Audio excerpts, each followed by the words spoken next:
All right, welcome back to the Rich Eisen Show. I am Darren Smith in for Rich Eisen here this afternoon. Again, thanks to the entire crew here at the Rich Eisen Show for making me feel at home, holding my hand throughout this process and Shawne Merriman, who's sitting down with us, who is a San Diego Charger, who is a Buffalo Bill. Shawne Merriman came right in here, and we go way back, lights out. You came right in here barking and talking about my vest and my shirt, which I know you're going to wear me out about since we have a little bit of history, but cannot say enough about the outstanding crew here on the Rich Eisen Show for all they've done, the excellence that they prepare themselves with each and every day. But Shawne Merriman, 3-time NFL Pro Bowler, lights out extreme fighting on Twitter and very active on social media at Shawne Merriman. That's SHAWNE. Shawne Merriman on Instagram with the same name. Good to see you. Good to see you too. So let's get it out of the way. You've been given some marching orders here to wear me out about the vest, about the shirt, about the hair. What? Marty. Right? Our friend from Mighty 1090, Marty. Our friend, our she hit me up and said, make sure I give you some crap about that vest. Personally, I thought I liked it. It was okay. But then she told me about it and had me look into it a little bit more. And it's a little old-fashioned, but it's fine. It works for you. And I got no complaints. A little old-fashioned. So what you're saying here is somebody who's a little bit younger here. This isn't what the younger, hipper, I don't know if you're single. This isn't necessarily it's in what between. We're finding in the club. It's in between. You want to go to the club, but you got a meeting first. Right. Like I don't know the look you were going, but it works. It's okay. You don't know the look I was going for. Right. And by the way, I will remind you too that one time there's a racetrack in San Diego, Del Mar. Yep. And one time you came on the show there and you were critiquing my wardrobe that day. And I will tell you that, yes. And I will tell you, actually, that has bothered me all the way up until this day. No way. Because listen, dude, I'm not some fashionista like you. I am not some big time star who had this NFL career, who's an entrepreneur. But yeah, this is what Merriman did. He rubbed the material on my jacket because opening day at Del Mar, it's a big deal. It's like Santa Anita. And he rubbed the material. He's like, nice jacket. No joke. That's all he said. I was reduced. You never knew this. I was reduced. I was like, oh, wow, I guess I'm not living up to Shawne Merriman's standards. I got to watch what I do next time then if I know I'm bothering people that way. That wasn't my intention, just to give you a little crap, you know? Yes, and it worked. Obviously, I'm carrying this emotional wound with me. Wow. How many years later? Well, it is good to see you. Good to see you, too. And it is always good. I have always said this, too. It's funny because you and I, we do have history. We go back to the time that you were drafted by the Chargers. You were the 12th overall pick in the 2005 draft. And I will tell you, years and years and years on the radio in San Diego, which you almost got involved with, which we'll get to in a second. Yeah. We spent a lot of time on Shawne Merriman, and we always knew that Shawne Merriman, it's funny at the time, we said, Shawne Merriman, is he focused on football, right? And it was a perceived negative. Now today, here you are. You've got all these business ventures going on, and good for you. Good for you for having that foresight. And I appreciate it. And you know, that when we talk about bothered, right, that bothered me back then. Yeah. Because and anyone would tell you, I was always the first one in the weight room, last one to leave. Stayed after practice, constantly working on my pass rush moves and coaches, and took really good care of my body for the outside of the times I was injured. And then when that came out, I was like, man, I had a vision back then to build something, and, Lights Out to me was bigger than one person. It was a brand. It was now a MMA league. It was way bigger than I was, and I was kind of like this driving force to it. But I also kind of got a bad rap because it was kind of a persona and a brand, and it was kind of this thing that lingered that I wasn't focused on football, and it was unfair. And I just felt like I was 10 or 15 years ahead of my time. I was just ahead of my time, and I had a vision, and it wasn't really understood back then. And I think that most people see what that vision is now. Yeah, you were unique in that regard because, again, I think now we sort of say, hey, good for Merriman for having a plan after football. See, we can't always have it both ways, Lights, where you have your post-playing career and you have a vision for what it is that you want to do, and then go story after story after story about players who find themselves in unsafe, bad situations, Yeah. So to your credit, I don't think we realized it at the time, and now it's pretty much commonplace. Maybe more in the NBA than in the NFL. Still feels like it's a little restrictive in the NFL that you guys can have some personality, but now more than ever, players are realizing they are a brand, and that's a pretty important part of who they are. No question about it. And I look at the Chargers team today, and you got guys like Melvin Ingram. Has rap albums, which is pretty damn good. Right. I seen Keenan Allen the other day singing on. He has a great voice, and these guys who are entrepreneurs outside the game. And, you'd rather have guys doing that than doing something they're not supposed to. And for me, then it was perceived more as I wasn't focused on what I wanted to do. Right. When I was really focused, I just, instead of going to spend my time elsewhere, I was building something. And it just was totally perceived the opposite way. Right. And Shawne Merriman joining us here on The Rich Eisen Show. I'm Darren Smith. I seem to remember one, correct me if I'm wrong here, I might have a detail wrong. But it's, L.A., San Diego, geographically about 110, 120 miles apart. Wasn't there, what year was it where weren't you flying out on Mondays? So Tuesday, the traditional off day. Yeah. But you would get on an airplane and you'd fly up to L.A., right? Yeah. What was that all about? Yeah, so it was actually the year I was hurt. Okay. I think it was the year that I was hurt, and I did the show with Jay Glazer and Eddie George. I think it was Pro Football Preview or something like that. I was actually the first athlete that was playing at the same time who also had a show. Okay. And I'll never forget, A.J. Smith came out with that article. Charger general manager. Yeah, general manager, and came out with that article that I wasn't focused and this, but I was injured. I was hurt. It was the 08 year. Yeah. And I was like, what am I going to do? I'm going to rehab and have all this time during the day. So I actually ended up doing that show. And that's when all that stuff had started around then about, just I wasn't focused on playing football. And I'm like, man, if you only knew how much time and work that I put into my craft, it's just that you only have a certain amount of time during the day to be football related. Or at the time for me, it was injury. And I heard you before I came out a little bit talking about, Kevin Durant's injury and some of these injuries going around, and these injuries I've dealt with. But you do these things for a couple hours a day, and then what? Right. And for me, I wanted to be in TV. I wanted to do, broadcasting. I wanted to do other things. And that was kind of like my leeway into it. How old were you, though? You got drafted. You were 20 years old. Yeah. 2005. How old were you when you said Shawne Merriman's going to be more than just a football player? Did that happen during your career, or did you enter the league with that mindset? 16. I was 16 years old. 16 years old? Yeah, that's when I got the nickname Lights Out. Right. And I begged my mother to let me get the Lights Out tattoo on my right forearm.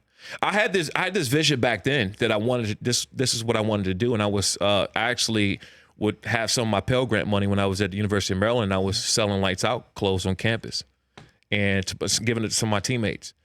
And so this was something I wanted to do back then, and it's kind of just coming around now. You always hear the saying, it takes 10 years to be an overnight success, right? Mm-hmm. In my case, it was like 13 or 14. But however long, I took the time, and it's something I had a vision of doing, and it's coming around.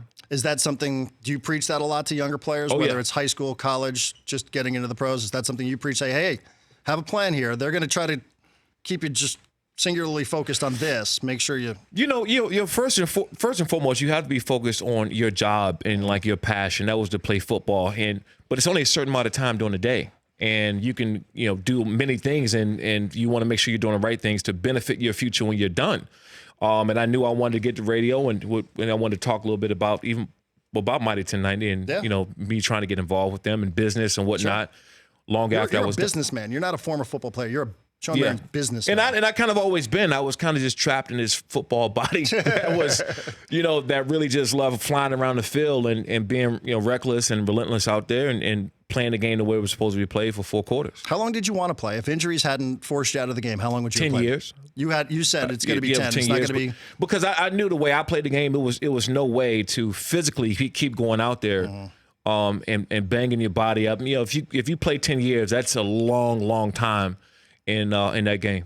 Okay, now I need to set this up real quickly, and just for anybody who's tuning in here from San Diego, and we'll make it quick. But you mentioned talking about buying a radio station. Shawne Merriman, since he has played, he's been a TV personality.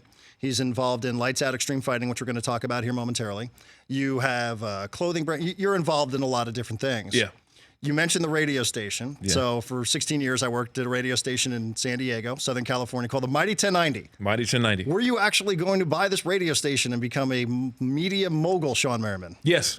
You were? Yeah. What stopped you? It was just a lot of things didn't fall in place. I wish that they reached out to me earlier, where I could have came in and actually done something. I would still do it. I would still do it right now. I felt bad for Scott and BR and Marty and the whole team down there, because you guys have a long history, and San Diego will always be home for me. And they reached out to me too late, and it's unfortunate because a lot of jobs and people down there suffered from them not doing the right thing. And my thing is, I have a a different kind of focus and a different kind of outreach and want to do things differently.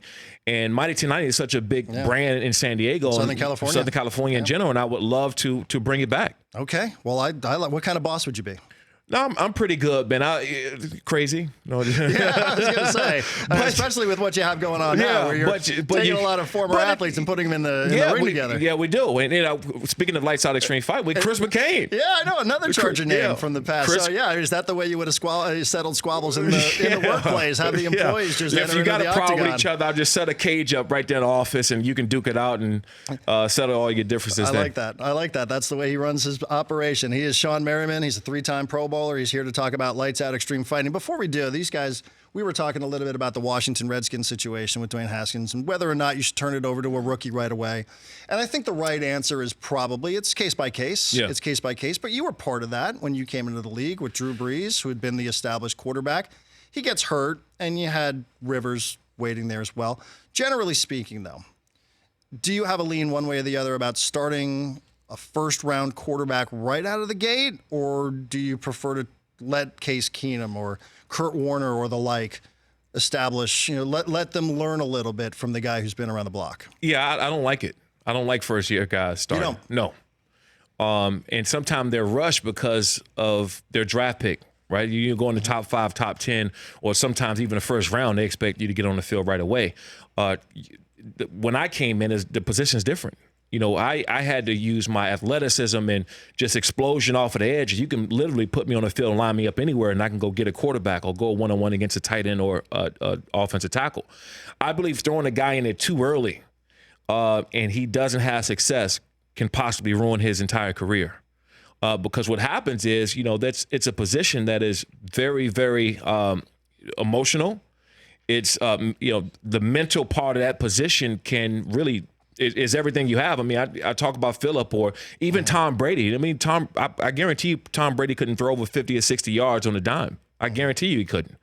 But his mentality and how much he knows about the game and his confidence allows him to keep going out and doing what he's doing right now. You're going to destroy that for a young guy. It's going to linger for the rest of his career. And I'm looking to see what's going to happen with Josh Rosen out in Miami. It's another one. Got put in a situation. The team was bad all the way around. And if he can bounce back mentally, he'll be fine. Well, I mean, how about the number 1 overall pick? I mean, Kyler Murray, Arizona. I mean, there's up and down it goes. But I do think, though, each case probably. Yeah. You got some guys that's just ready. I mean, when Andrew Luck came in, he was a guy that you can just throw on the field and he's going to go out and be ready to play. Right. Well, let's talk a little bit about Lights Out Extreme Fighting, another one of Shawne Merriman's great ventures here. We mentioned a little bit. We talked about what the concept is here. Debut event, May 11th. It sold out. Second event coming up on July 6th. So right at the end of a nice holiday weekend here. Burbank Marriott Event Center here in Los Angeles. Tell us a little bit about what you got going on. Yeah, so it's our second one out, Lights Out Extreme Fighting. Right here, Burbank Marriott Event Center. You can get your tickets at lightsoutxf.com. The whole thing is I've been around this sport for 14 years, right? I mean, I was training during my off seasons. I started training with Jay Glazer in between 2005 and 2006. Randy Couture and just some of the best fighters out there. And I wanted to really just work on my hand-eye coordination, my leverage, and just help me doing the football. Well, I ended up kind of falling in love with the sport. When I retired, I knew that I was going to be in the sport. I didn't know how. I actually thought I was going to be fighting. I had a couple opportunities, but the right opportunity didn't come about. I'm shocked, by the way, that you never did. Well, I would have bet good money. It was this close. Two times. It was this close to me fighting with Bellator. They never officially came to me with the contract that I liked. And then it was the bare knuckle, which that promotion ended up crumbling. But the whole time that I knew that this Lights Out Extreme Fighting was going to be launched. The thing is with us, we have athletes transitioning from other sports. Right. Chris McCain, we just talked about from a charge in Miami Dolphins. I think he played with the Saints and Colts for a little bit too.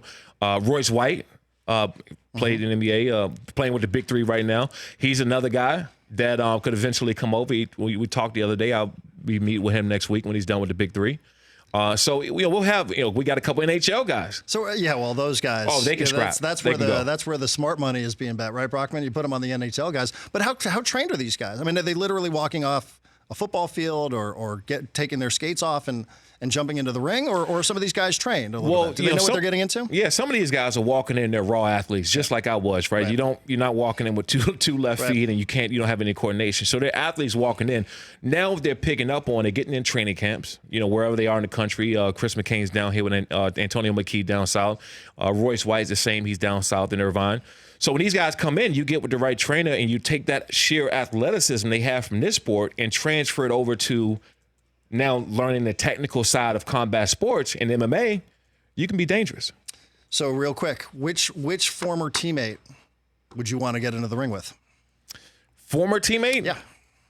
None really. None on my team. Cause we were all boys, man. We had a great group of guys. Okay, we'll expand it. Which NFL player that you played against, that you competed against, would you want to get into the ring with? I'm thinking now.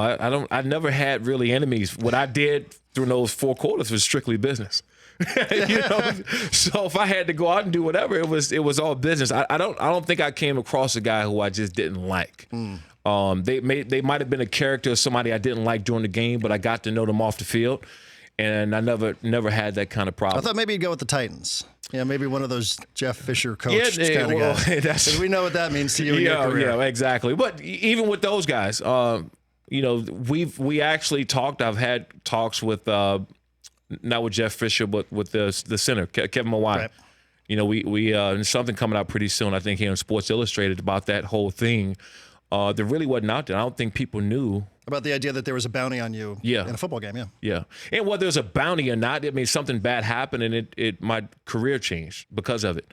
So I got a chance to kind of square it off and shake hands with Kevin Mawai, and it's a pretty good article. All right. Are you done with me? Are you done wearing me out on the wardrobe? No, I'm done. Is there any other grievance from 14 years ago, 13 years ago that we need to address here? No, that's it. That's it. Just Lights Out Extreme Fighting. I want everybody, if you're in town July 4th weekend, come. It's in Burbank Marriott. Get your tickets at lightsoutxf.com. Shawne is also the CEO of the Lights Out Athletic and Lifestyle Apparel brand. Go to lightsoutbrand.com. It is good to see you. Good to see you. Let's bring back Mighty 1090. Let's do it. Right. I think you have a lot of people who are listening in San Diego and Southern California who would be all about that. Shawne, it is good to see you as always. Thank you very much. For more of The Rich Eisen Show, tune to Audience Channel 239 on DirecTV for free on BR Live or download the Rich Eisen Show app.